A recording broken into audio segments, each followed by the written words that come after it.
A través de muchas luchas se llegó en algún momento a considerar que la salud era un derecho, que era un problema que estaba metido dentro de lo que se llamaba la cuestión social.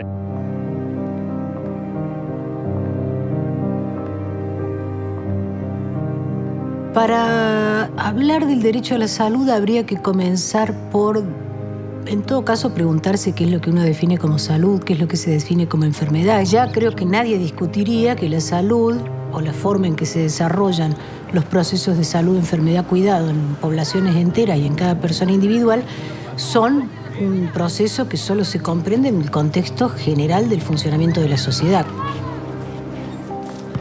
Construir regímenes de ciudadanía robustos no es solo darle a la gente el derecho a votar, sino es también proteger a los sectores más desfavorecidos de la sociedad, protegerlos de manera universal y sin contrapartidas frente a los imprevistos. Eso es la conquista de la seguridad social, de los seguros por enfermedad, de la jubilación y la conquista de la salud gratuita. Uno percibe que hay orientaciones políticas que tienden a reducir los derechos sociales y hay otras que tienden a expandir los derechos sociales y la salud está metida ahí. En toda etapa histórica las personas tienen problemas de salud. Lo particular del sistema económico actual en general es que el acceso a los bienes que están relacionados con nuestra salud, desde el alimento a los medicamentos, pasando por los servicios de salud, todo eso tiene un precio. Entonces el hecho de que tenga un precio empieza ya a perturbar el aspecto humano de la salud y mezclarlo con cuestiones económicas. ¿Puede convivir un bien social con el mercado? No. No, porque un bien social significa que un bien social es un derecho. Y si es un derecho, ese derecho se ejerce. Ese derecho no se puede traficar en función de las capacidades económicas de los individuos. Que os direitos sociais requerem a intervenção do Estado para arrecadar de un lado y distribuir de otro. Existe la idea del derecho a la salud, pero luego la constatación de que no es para todos. ¿En qué momento se naturalizó que hay distintas respuestas para distintas poblaciones?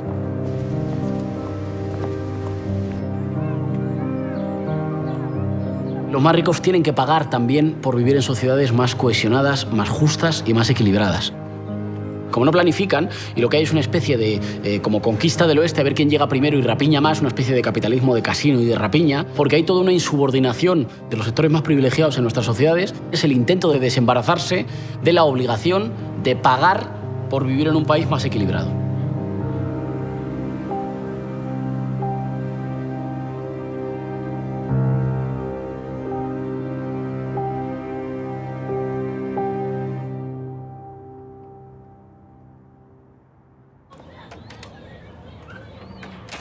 Lorena Barrienuevo, soy de acá de Fátima, tengo 25 años, tengo una nena de 5 años, se llama Zaira, soy madre soltera.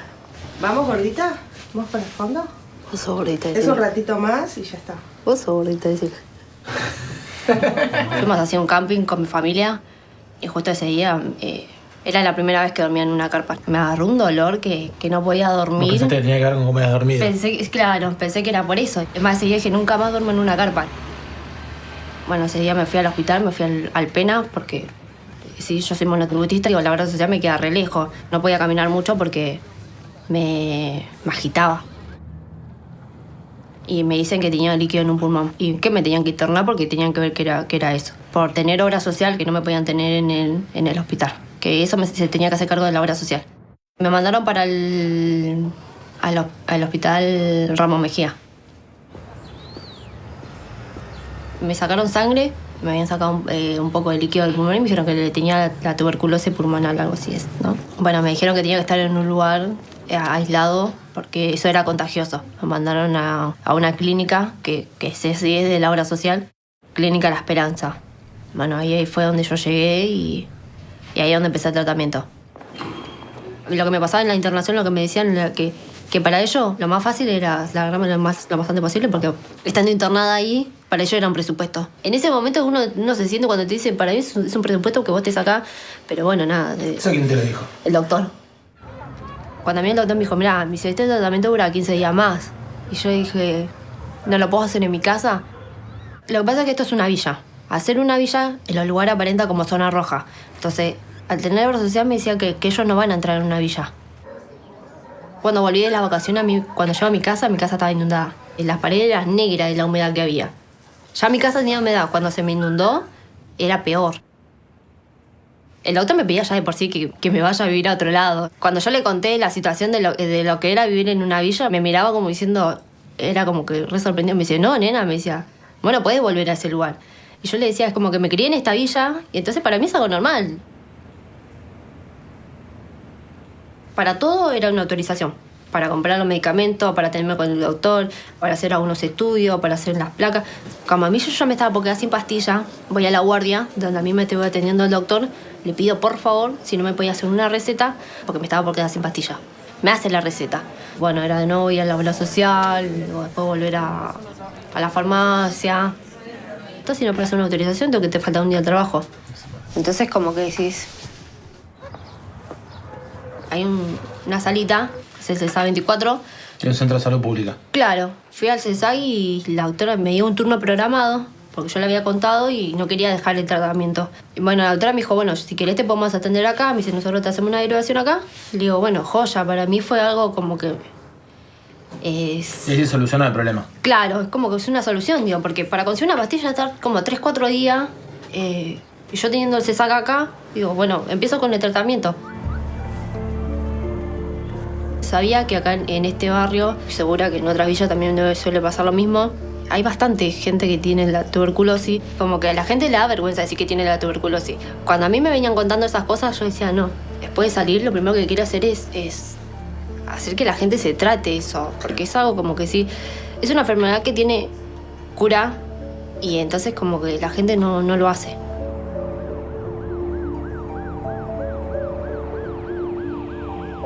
E o que a gente encontrou como principal evidência da discriminação é a situação de peregrinação. Ou seja, a pessoa chega num hospital público, a partir desse momento, se fosse realmente um direito assegurado de cidadania, ela estaria sob responsabilidade do Estado. Poderia não ter o atendimento ali, mas ser levada para outra parte, o que seja. Não, aqui se diz, aqui não tem um médico especialista nisso. E ela então começa a peregrinar de um hospital ao outro como uma trajetória de sofrimento pessoal y no una responsabilidad del Estado. Por un lado está el derecho a la salud en el sentido más amplio, o sea, el derecho a gozar de las condiciones de vida necesarias para el mejor estándar de salud posible, para no morir de enfermedades evitables, etc. Y por otro lado está el derecho a las prestaciones médicas, a la asistencia médica en salud.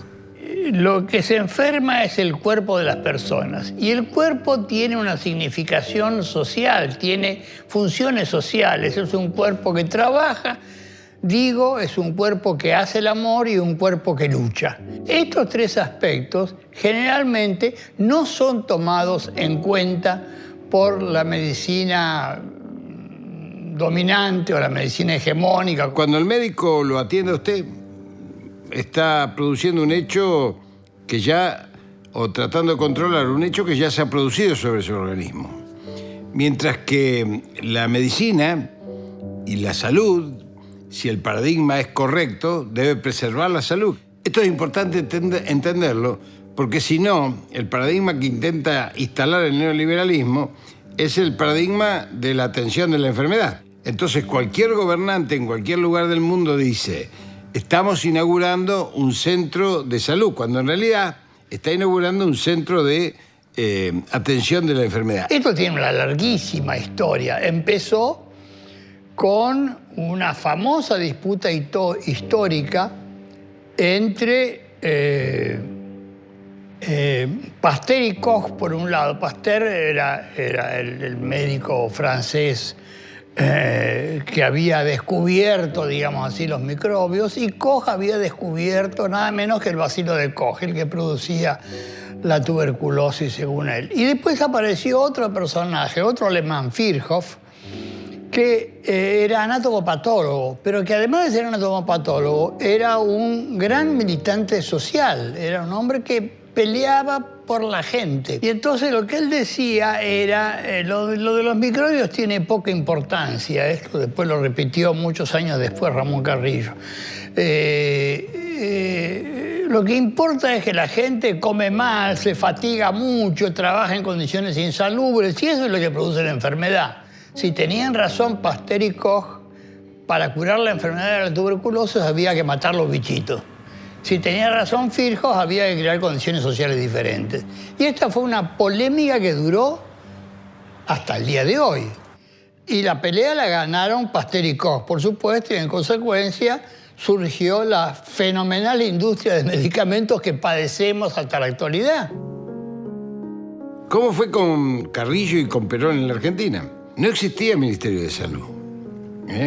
Tanto es así que hay una frase muy graciosa donde Carrillo le dice, ¿cómo voy a ser ministro si no hay Ministerio de Salud, general Perón? Y Perón le dice, ¿se da cuenta? Hay un ministerio para las vacas y no hay un ministerio para los hombres. Carrillo plantea 3 ejes centrales. El mejor plan de salud es agua corriente y cloacas. Los virus y las bacterias son pobres causas de enfermedades al lado de la miseria, la pobreza y la exclusión social. Y si la investigación científica, tecnológica, destinada a la salud no está al servicio del pueblo, no sirve para nada. En 1945, Perón creó junto a Carrillo el Sistema Público de Salud, que en pocos años, con la ayuda de la Fundación Eva Perón, inauguró hospitales por todo el país. En 1949 se creó el Ministerio de Salud de la Nación. En los años siguientes, el sistema de salud se fortaleció tanto que se erradicaron enfermedades y hasta se creó la empresa de medicamentos del Estado, Emesta. Pero la dictadura iniciada en 1955 destruyó muchas de esas conquistas. El ministerio quedó desactivado hasta el 58, año en el que asumió Frondizi. En 1966, los militares volvieron a cerrar el Ministerio de Salud. Onganía trasladó parte de los recursos del sistema público a los sindicatos y se crearon las obras sociales. Luego, Videla pasó la responsabilidad de los hospitales a cada provincia. En 1983, Alfonsín reflotó el Ministerio de Salud, pero para el año 91 ya no quedaba un solo hospital a cargo del Estado Nacional. A partir de 1993, los hospitales tuvieron que autogestionarse por falta de recursos y políticas públicas. La desregulación hizo que las obras sociales perdieran aportes que fueron a parar a las prepagas, destruyendo así la base solidaria del sistema. Con la crisis del 2001, el sector privado dejó de brindar muchos de los servicios y la atención se derivó al ya deteriorado sistema de salud público. A partir del 2003 se reactivó el Estado. A través de un conjunto de leyes y programas se consolidó el ministerio. El sistema de salud volvió a florecer en todo el territorio nacional. En 2016, el gobierno de Macri lanzó la Cobertura Universal de Salud, CUS, una estrategia que desfinancia el sector público, transfiriendo los recursos al sector privado. En 2018, tras el acuerdo con el Fondo Monetario Internacional, el ministerio fue degradado a secretaría y el sistema de salud volvió a ser golpeado.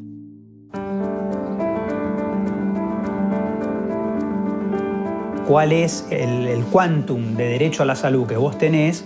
Se está moviendo todo el tiempo. Hay políticas que tienden a generalizar el derecho de que cada uno acceda al servicio que necesita de acuerdo a su condición y necesidad y no de acuerdo a su capacidad de adquirirlo en el mercado. Este modelo liberal de cidadania, ele não entra na cidadania social. O direito social não existe desse ponto de vista e deveria ser resolvido no mercado. Habermas dijo, el proyecto neoliberal tiene alguna posibilidad de imponerse si encuentra una sociedad dividida en 2 fragmentos que a la vez produce. Que hay un intento de atribuir responsabilidades individuales a las condiciones sociales y, por tanto, por una parte, culpar a los pobres de ser pobres, que dejarían de ser pobres para pasar a ser perdedores, y sobre legitimar a los ganadores, no en tanto, no sé, la familia en que ha nacido o el entorno social en el que ha nacido, sino prohombres que han sido capaces de emprender y llegar a lo más alto. Luego, en realidad, investigas a todos estos prohombres y todos son hijos de alguien que se los robó siempre. Diría la retórica neoliberal, los más fuertes, los más hábiles, los más capaces se salvan, y hay otros pues es que no se esfuerzan lo suficiente. Yo soy lo que yo logro por mí mismo y el que no lo logra es un perdedor. En realidad es enloquecer a la sociedad, porque es convertir a toda la sociedad en una especie de conjunto de individuos aislados, asustados y compitiendo por a ver quién se salva.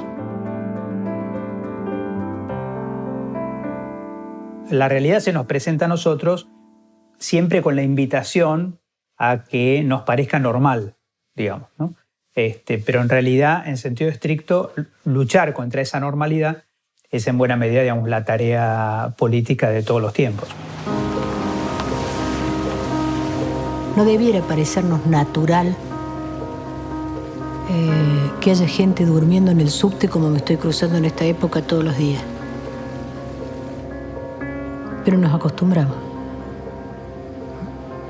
Entonces, lo que vamos naturalizando, lo vamos naturalizando de alguna manera, vamos naturalizando también que, bueno, algunas personas pueden acceder a determinados servicios y otras no. Una vez que hacemos eso, el neoliberalismo acabó con nosotros. Quiere decir, acabó con aquello más valioso que tenemos como sujetos en términos de lo común, lo comunitario, la posibilidad de generar vínculos solidarios, la posibilidad de generar confianza en el otro y obviamente la posibilidad de sentir que estamos en una sociedad que es como una red que nos protege si caemos. Entonces, en una sociedad sin red, del sálvese quien pueda, lo que prima es el miedo. No hay democracia, no hay régimen de ciudadanía si la gente tiene miedo al mañana. Y los estados del bienestar fueron la gran conquista para que la gente de origen humilde viva sin miedo. Y un componente central de vivir sin miedo es el derecho a la salud y el derecho al propio cuerpo.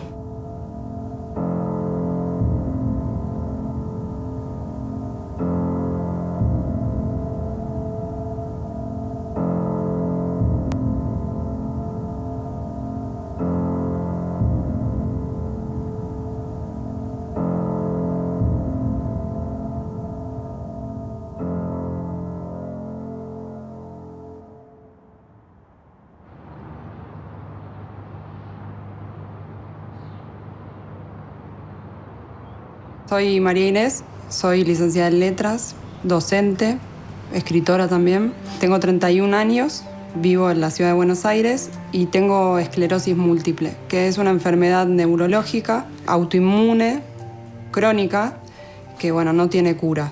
Y tengo que hacer un tratamiento, desde hace 4 años más o menos me la diagnosticaron y desde entonces tengo que hacer una rutina, de vida muy ordenada. Trabajo, estudio y quiero tratar de que mi vida sea lo más normal que se pueda. Entonces eso implica cierto orden.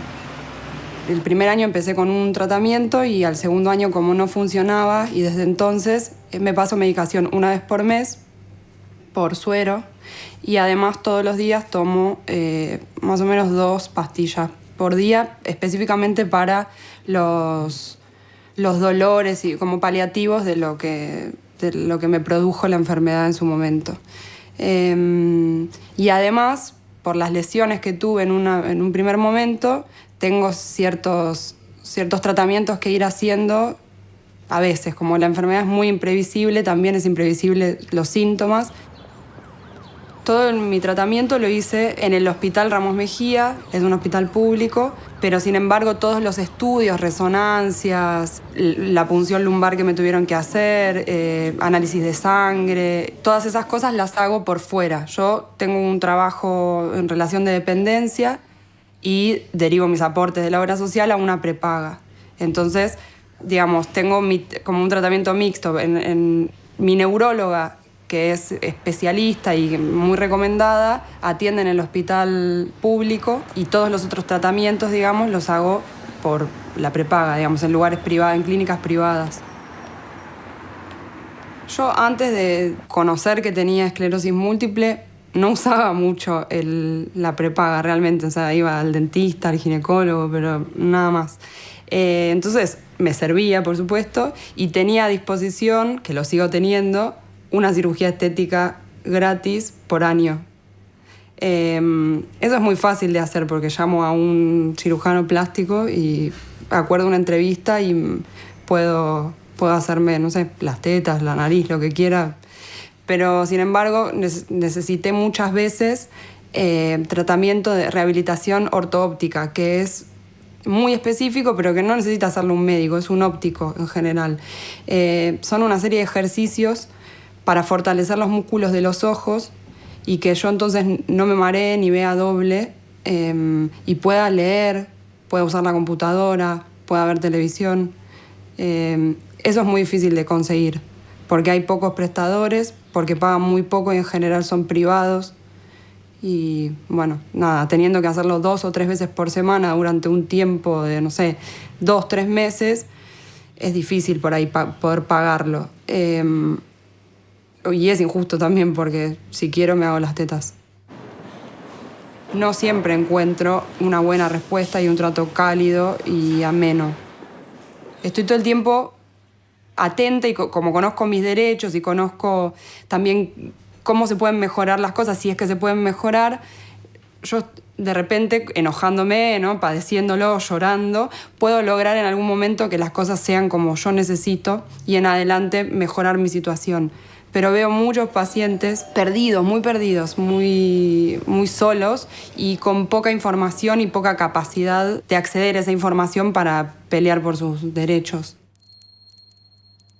Yo estoy todo el tiempo reclamando la información y he tenido conversaciones de 1 hora y media con mi médica en el hospital. Mi médica no puede atender en el lugar privado pacientes que no se tratan la enfermedad en ese lugar, que tiene sus beneficios, digamos, porque tiene una hotelería mejor, pero en realidad yo hasta entonces, teniendo una prepaga, prefería ir al hospital, pagando igual o sea, pagaba al hospital. La obra social le paga al hospital la prestación. Si yo me interno para pasarme medicación, no es que voy gratis pero porque muchas veces me ha pasado que me han tratado mal porque me decían que yo estaba ocupando un lugar en el hospital teniendo obra social. Médicos. Fue dentro todo rápido porque hice gestiones, porque llamaba casi todos los días. Creo que tardaron 15 días en darme la medicación. Pero es bastante habitual que los pacientes tarden meses hasta que por primera vez le dan la medicación. ¿Qué puede haber pasado en ese periodo de tiempo? Yo podría haber tenido nuevas lesiones y cada lesión tiene su repercusión en el cuerpo. Cuando me tuvieron que agregar otra medicación, también se complicó. No me querían dar la medicación, me querían hacer un descuento del 40%, pero si yo no hubiera sabido que eso necesariamente tiene una cobertura del 100%, quizás hubiera dicho, no, gracias, porque no lo podía pagar, o podría, no sé, digamos, no tengo la posibilidad de pagar más de 10.000 pesos cada 15 días. Yo pienso que tengo un poco de suerte, digamos, dentro de la mala suerte, que es que tengo una enfermedad que tiene una prevalencia muy alta en países nórdicos, que son países donde hay mucha plata, son países ricos. Y entonces hay mucho dinero también destinado a la investigación. No sé, pienso, si tuviera Chagas, estaría un poco más complicada. ¿Y por qué pensás que te ponen esa traba, que tenés que vencerla, demostrar que realmente estás enfermo, que tenés que pelearla? Porque está pensada la salud como un negocio y entonces, claro, yo salgo, no sé cuánta plata salgo por mes. A veces pienso que, no sé, voy a decir algo que por ahí no suena muy bien, pero a veces pienso que les conviene venir y, no sé, matarme, qué sé yo, porque la verdad es que les salgo muy caro.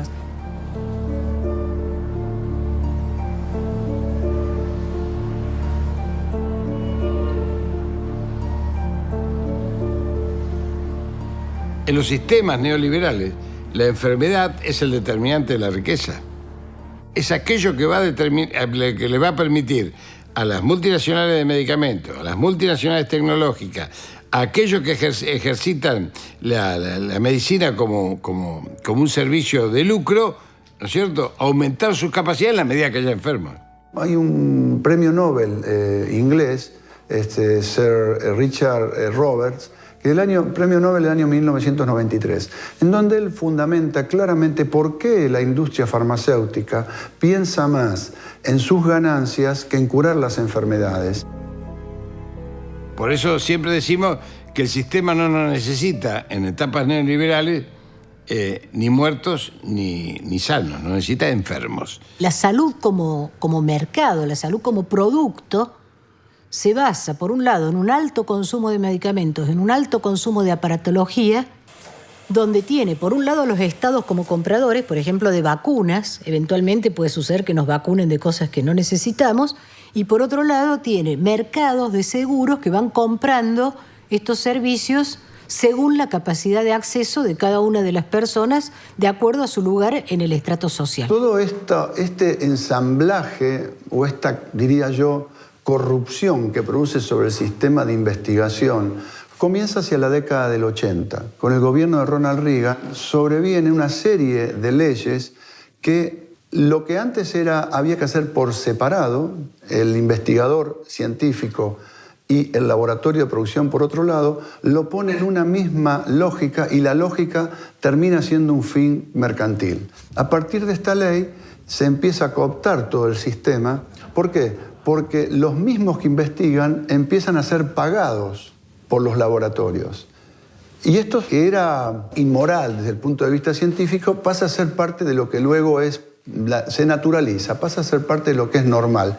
Si un individuo tiene un derecho, ese derecho tiene un marco legal, un marco constitucional y además está ejercido sobre un bien social. Bueno, ese bien social tiene que tener accesibilidad y universalidad. Si a eso le ponemos un precio al cual no accede la población, estamos limitando un derecho, que es el derecho a la salud, ni más ni menos. En una sociedad, los derechos sociales rigen para el conjunto o son privilegios. Quiere decir, si yo accedo a ello y otros no estoy hablando de que yo tengo cubiertos mis derechos y pobre el que no le tocó, sino que estoy hablando de que lo que yo tengo es un privilegio en el contexto de una sociedad desigual y esto es intrínsecamente una producción de violencia. Desde la Revolución Francesa, que hay ciertas promesas que trajo el capitalismo que no las ha podido cumplir.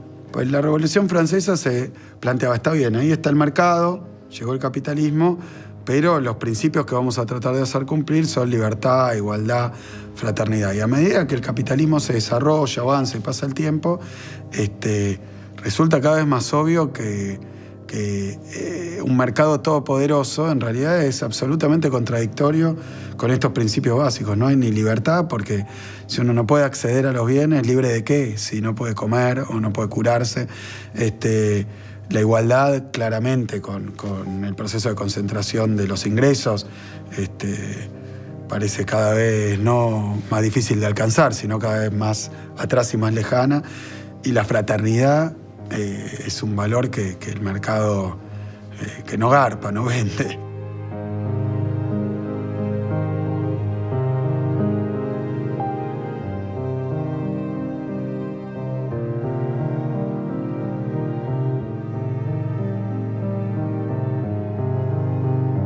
Según una persona que es muy calificada su opinión, que es Marcia Engel, que es una mujer que fue directora jefe del New England Journal of Medicine, una de las revistas de referato más prestigiosas del mundo. Trabajó 20 años en la revista, fue 4 años su directora jefe.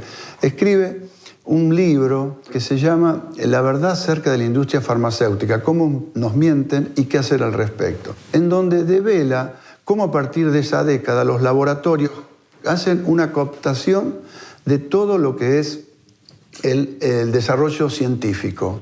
El medicamento, lejos de ser un desarrollo que hace la ciencia para mejorarle la vida a la gente, es un producto comercial, mercantil y financiero, que está absolutamente alejado de lo que realmente cuesta de producir, desarrollar, investigar. Esto atenta directamente contra la salud, porque el acceso, al ser estos precios tan desorbitantes, hay enormes cantidades de poblaciones no pueden acceder. Pero también produce que esas poblaciones que quieren ejercer su derecho a poder acceder, presionan sobre los gobiernos para que se los adquieran. Lo otro que desentraña Marcia Engel es que existe una mentira absoluta a la hora de decir cuánto se gastó en esta investigación. Entonces, ella demuestra que un laboratorio dice, he gastado $800 millones para investigar esto, y en realidad gastó $100 millones, o menos aún. Pero carga todo como si fuera costo de investigación, para luego fijar precios que son inaccesibles. Y eso es el papel del Estado, no como el factor fundamental de la producción y la propiedad de los bienes, pero sí por lo menos como una empresa testigo que tenga algún papel y alguna capacidad del Estado de por lo menos acceder a los saberes vinculados a esas producciones. Lo que quieren hacer es que el Sistema Nacional de Salud Pública sea subordinado a la prestación de servicios de lujo para aquellos que puedan pagárselo. No se trata de eliminar la seguridad social ni la salud pública. Se trata de mantenerla como la reserva de todo aquello que no es rentable.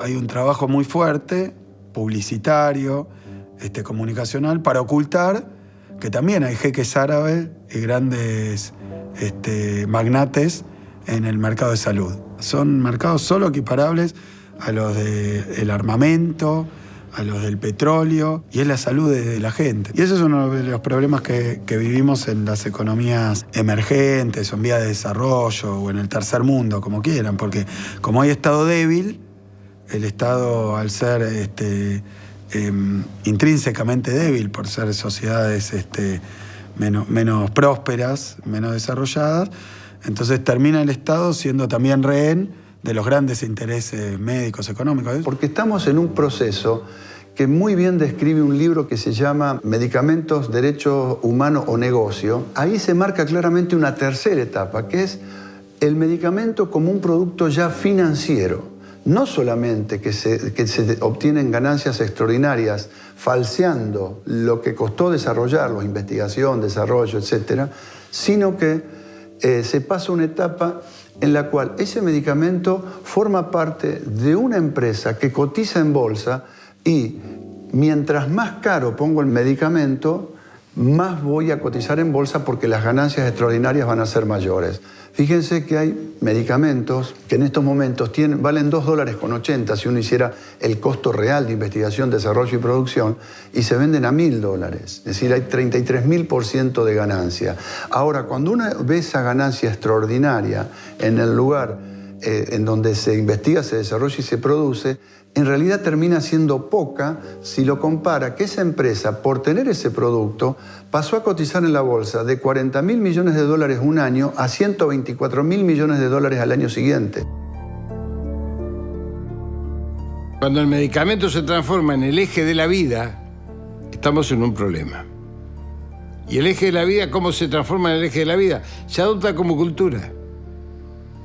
Pareciera que en la vida moderna, en la vida de la sociedad de consumo, nadie puede vivir si no es tomando un medicamento. Y cuando a alguien lo medican, le están poniendo un sello en la frente y ese sello en la frente queda de por vida. O sea que ese laboratorio ya sabe que de por vida lo va a tener a usted como cliente cautivo en un sistema de lucro mercadista y de consumo. Y el día de mañana, si ese medicamento baja de precio, porque hay mucha competencia, le va a sacar uno que le va a decir que es mejor.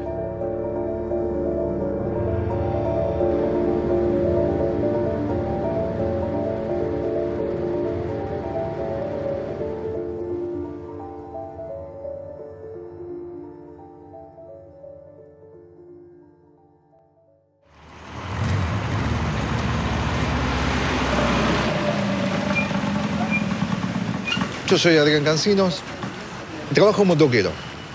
Toco la viola, mi hobby desde adolescente. Yo tengo hepatitis C, así es. Tengo hepatitis C, tuvimos 2 hijas. La primera hija a los meses la llevamos y tiene HIV y hepatitis C. Ahí me enteró que tengo HIV y hepatitis C. Y lo primero que se hizo fue un tratamiento para el HIV.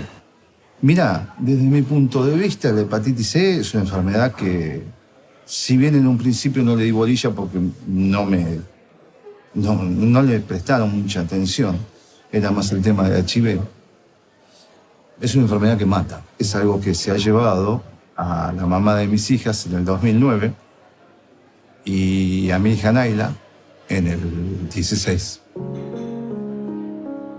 ¿Y hay tratamiento para la prevención?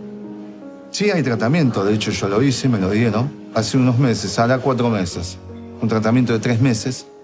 Y bueno, según el primer análisis que me lo hice ahora en diciembre, que es cuando termine el tratamiento, me dicen que estoy prácticamente casi curado. Hay un 90% de posibilidades de que sea así. Y 10 pastillas por día, durante 3 meses. Al trabajar por mi cuenta en negro no tengo obra social, por lo tanto tengo que ir a un hospital público. ¿Y qué tal es? Excelente. ¿Por qué? Por los médicos, por los profesionales. Los profesionales, yo creo que la gente le pone todo. Por los médicos, los enfermeros, todo.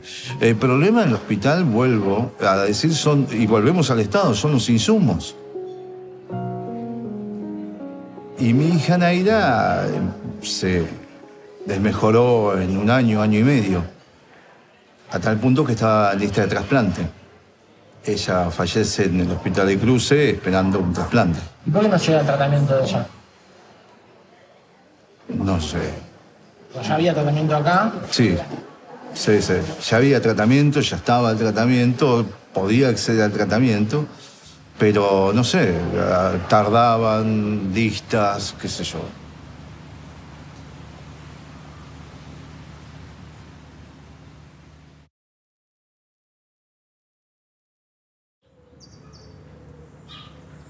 Me llaman a las 3 de la mañana que hubo una complicación. Esto nunca lo conté. Entro, no me dice nada nadie. Paso. No había médico, no había enfermera, no había nadie. Estaba mi hija atendida sin el respirador, sin nada. No hacía falta preguntar nada. Cuando salgo, me encuentro un médico en el pasillo, me dice, mire, le quiero decir algo, usted ya... Acabo de entrar, le digo, no hace falta que me digan nada. Digo, déjame. Y volví y empecé a guardar, como cuando guardé las cosas de mi mujer, en la mochila tranquilamente, mientras mi hija estaba en la cama. ¿Por qué? ¿Por qué tenés que ser tratado así, viste? Pues no tenías nadie que te contenga. Nadie, no te recibió nadie, viste. Pasaste y te encontraste con tu hija muerta y punto. Me contuvo el tipo de seguridad que me da unas palmadas en la espalda. Y el médico que me explicó un montón de cosas que yo no las moví, sentía que hablaba la boca nada más, porque mi cabeza estaba en otro lado. Yo sé que estoy curado. Por algo será que me tuve que curar, por algo será que yo estoy acá hablando, para contarles que esto se llevó a la mitad de mi familia, que esto es grave, que tomen conciencia de que esto no, que si alguien duda de que se haga el test y enseguida vean las maneras de pedir la medicación, porque la medicación no está tan accesible como la de HIV. Y no quiero que mi familia pase inadvertida como todo. Por eso estoy dando la cara y decir lo que me pasa, porque es importante para mí. He vivido cumpleaños, la he llevado al colegio durante la primaria, nos fuimos de vacaciones. Una familia destruida por algo que había una cura.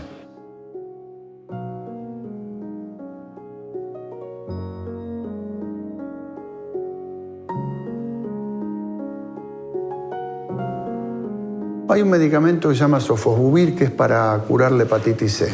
Es un medicamento que realmente cura, a diferencia de otros que pueden mejorar una situación clínica, que pueden estirar la vida. Este es un medicamento que realmente cura y cura en poco tiempo, ¿no? Aproximadamente 3 meses, una persona que tenía una enfermedad que de evolucionar es mortal, se cura y se olvida el problema para siempre. Este medicamento fue descubierto al azar y para otras cosas por un laboratorio muy pequeño que se llamaba Pharmacet. Vino un laboratorio o una empresa farmacéutica muy grande de los Estados Unidos que se llama Gilead y compró la patente. La patente se compró en 11.200 millones de dólares, es decir, ha sido la compra de patente más alta de la historia de la humanidad. Y uno puede decir, ¿cómo se puede pagar una patente 11.200 millones de dólares? Porque ahí ya tenemos un fenómeno de distorsión absoluto. Si yo ya voy a trabajar sobre lo que costó desarrollarlo, más que a la empresa le cuesta 11.200 millones de dólares desde el primer día, ¿a cuánto lo tengo que vender para obtener una ganancia que justifique semejante inversión? Ya hay un factor pero no hay problema, porque en realidad fijaron el precio del medicamento a $1.000 la pastilla para los países de mayor nivel económico. Esto representó que en el lapso de 3 años ese laboratorio obtuviera ganancias por 50.000 millones de dólares y que su cotización en bolsa pasara de 48.000 millones a 124.000 millones de dólares. Es decir, vean ustedes cómo ganan, ¿no? por las dos puntas. Rápidamente amortizaron los gastos y rápidamente obtuvieron ganancias extraordinarias.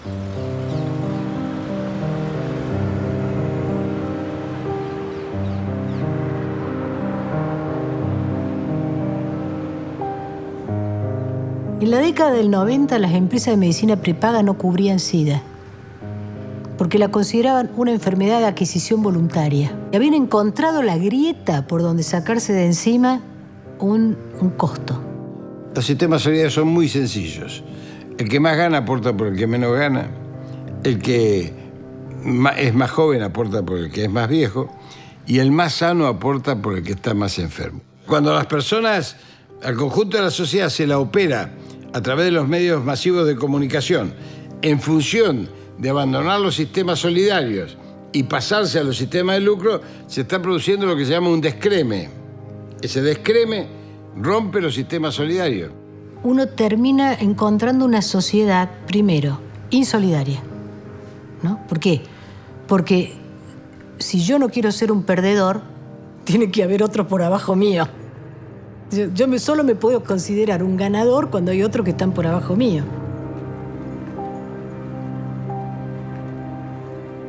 Segundo, una sociedad de red social rota. Una de las cosas que necesita, creo que Habermas lo sabe, el que necesita este modelo es que el otro me aparezca potencialmente como un enemigo, como un competidor o como un enemigo. ¿Por qué? Porque cada vez que el otro avance en un deseo, seguro que me está robando algo a mí. Y el paso más grave de esto es que una vez que se separa un sector de la población que es perdedor absoluto, hay que reconocerlo como no semejante. Hay que reconocerlo como no sujeto de derechos, hay que reconocerlo, como diría Judith Butler, como vidas que no merecen ser lloradas. Entonces ya no tenemos únicamente gente que tiene distintas posibilidades de acceso en su derecho a la salud y a la vida, sino que tenemos también personas cuya vida vale menos que la vida de otras y cuya muerte afecta menos que la vida de otras. Y todos los días nos están bombardeando para que pensemos así.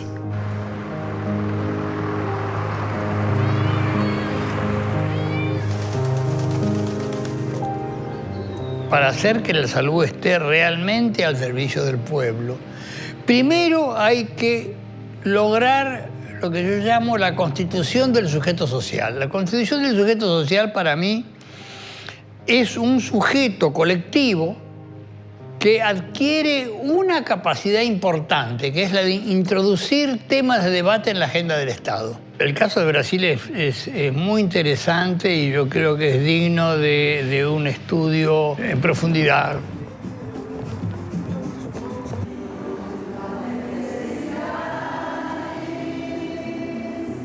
Eu creio que talvez se possa afirmar que no Brasil houve uma incorporação dessa consciência de ter direito à saúde. Do ponto de vista de política pública, o Sistema Único de Saúde significou uma grande mudança, né, de orientação do ponto de vista dos direitos sociais no Brasil.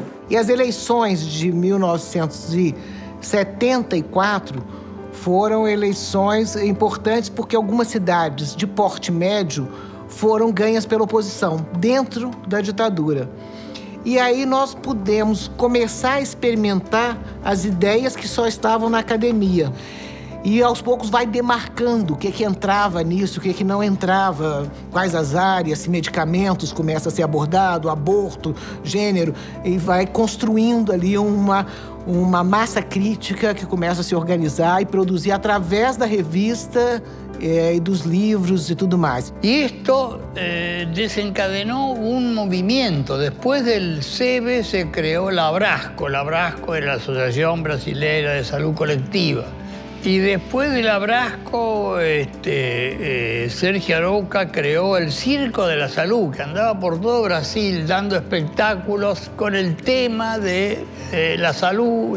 Bueno. Havia alguma coisa que se chamou o Partido Sanitário, que era alguma coisa mais orgânica.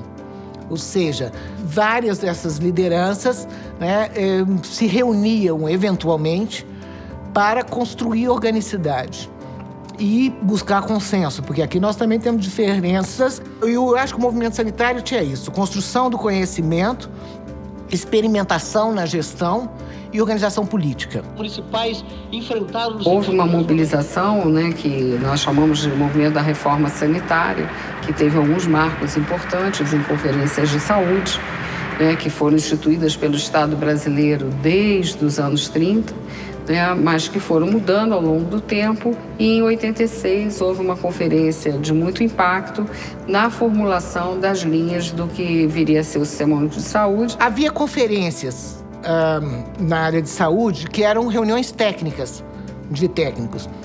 A proposta nossa, desde aquele momento, era unificar e descentralizar e participar.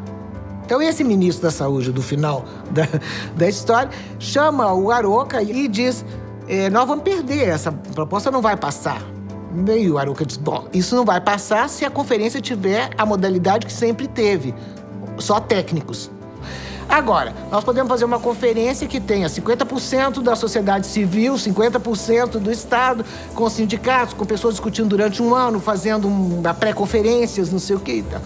E aí o ministro pergunta para ele: mas quem vai ser o louco que vai dirigir isso? Ele falou: eu. E a partir daí começa-se o processo da 8ª conferência. Então, essa arquitetura da participação de conselhos e conferências, ela vem da área de saúde e hoje ela é adotada em toda a área social no Brasil. Mas em seguida disso nós tivemos a Assembleia Nacional Constituinte. E aí já havia uma mobilização enorme na área de saúde para levar esse projeto adiante dentro da Constituição. Quando se reformou a Constituição de Brasil e lograram introduzir na Constituição esta hermosa frase que diz: a saúde é um direito do povo e um dever do Estado. Se criou o Parlamento da Saúde como se a saúde é ou não é um direito da pessoa humana. E por ser um direito, uma necessidade da pessoa humana, deve corresponder a um direito. E esse direito deve ser defendido.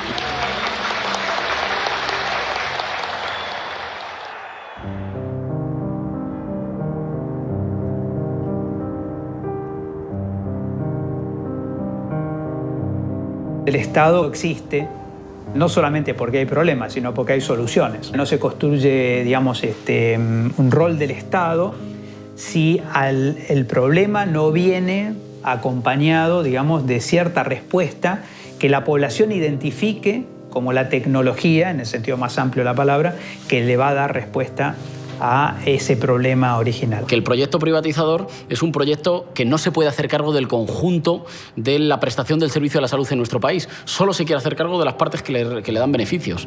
Muy rápidas, de las pruebas médicas, de las cosas que puedes cobrar y facturar muy rápido, pero que no implican las grandes, digamos, las grandes inversiones, no sé, en maquinaria, en aparatos, en formación. Eso lo quieren relegado al sector público. Y creo que eso está incluso hoy, estudiando el tema, porque lo he estudiado, está haciendo colapsar sistemas de salud muy sólidos y muy acaudalados. Quiere decir que incluso sistemas de salud de países muy desarrollados, si tienen que garantizar el acceso a determinados tratamientos para toda la población, quiebran. Si acá hay una catástrofe, va a salir el sistema estatal. Si acá hay una epidemia, el soporte de la epidemia es el sistema estatal. Es una obligación del Estado proteger la vida de todos democráticamente. Ahora va a haber que hacer algo con el funcionamiento del mercado de la salud. Reaparece un nuevo discurso, que es el enfoque de derechos en salud. Nadie te va a decir ahora que no está de acuerdo con la palabra derecho a la salud. Ahora, lo que entienden por derecho a la salud, ahí es donde tenemos que entrar a discutir.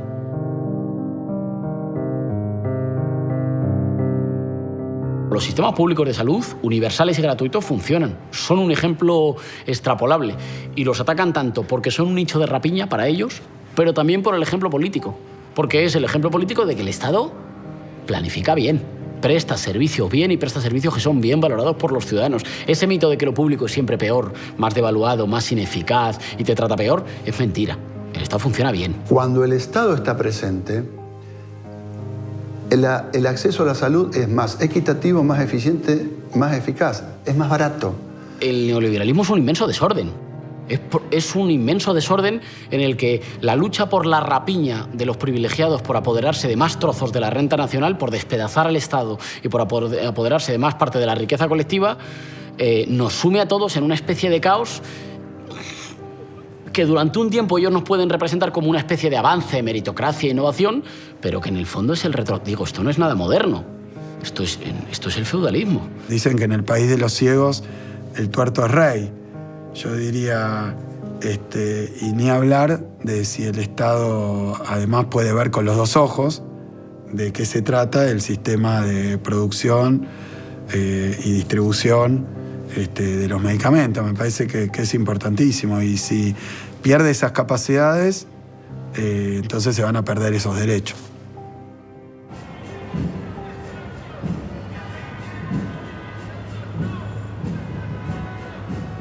Esto es un problema político central. Es un problema político que se resuelve exclusivamente desde la política. No se resuelve ni del sanitarismo, ni se resuelve desde la contabilidad de los presupuestos nacionales, no se resuelve desde otro lado que no sea la política. El poder político es la capacidad que tienen algunas personas o grupos para movilizar a otros en defensa de sus intereses o de sus derechos. Una vez lograda la transformación, si se desarma el grupo, perdemos. Es decir, hay que mantener ese sujeto social, tiene que transformarse y mantenerse para garantizar que las cosas sigan funcionando como tienen que funcionar. La derecha en general vende sociedades sin conflicto, porque el conflicto lo que quiere es que lo libremos uno a uno. O sea, lo que no quiere es que estemos juntos. Creo que el reclamo del derecho a las prestaciones médicas, a los cuidados de la salud, es un reclamo respecto al cual no debemos dejar que se reduzca al dolor individual de cada familia. Tenemos que construir formas colectivas de reclamar por el acceso a las tecnologías y a los derechos que nos corresponden.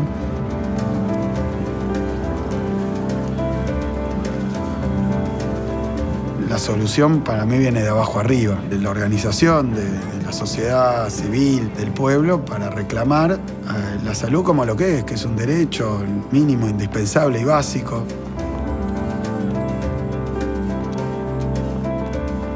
Si la victoria del neoliberalismo ha sido la fragmentación, la victoria del campo nacional y popular en la salud también debe ser el proceso de unidad en políticas de Estado.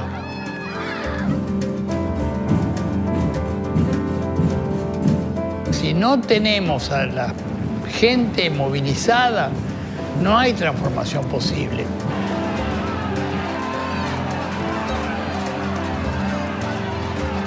La discusión central es una discusión sobre la democracia, sobre a qué tiene derecho alguien por ser ciudadano de un Estado. El derecho a tener patria, el derecho a tener un país, el derecho a pertenecer a una comunidad que cuida de los suyos.